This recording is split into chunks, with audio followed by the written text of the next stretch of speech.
nó lá tao tích chiên nó to càng lâu cái ba nó mô mà bây giờ mà trồng đi nó trồng đi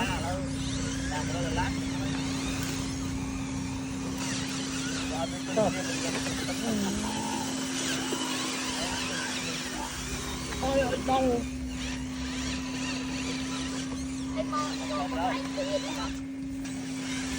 sai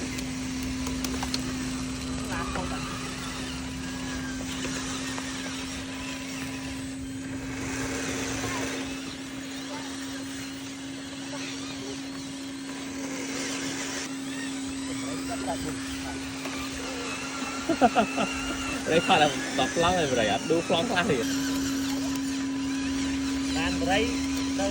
đâu thôi ra nó đàn đi cá đó con cá làm đây không rồi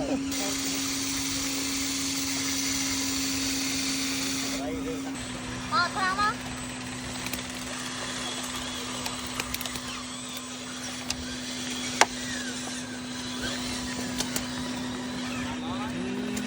còn làm thì tao cho ăn để có cái cả cái bài con đốt cả to làm bây giờ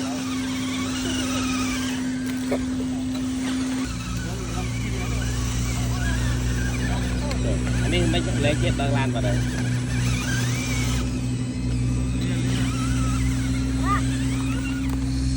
để chặt cao cái đó rồi chặt nó tốt rồi đâu phải chặt chặt nó bơi cái đó rồi nó chung quạt rồi play chặt rồi là làm đúng không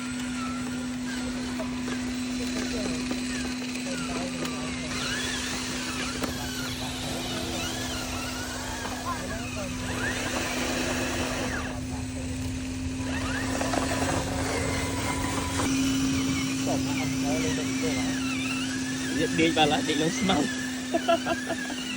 người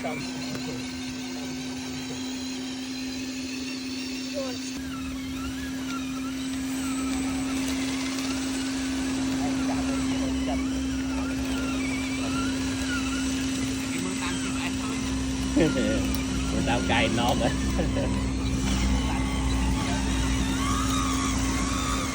rồi trong các riêng đó rồi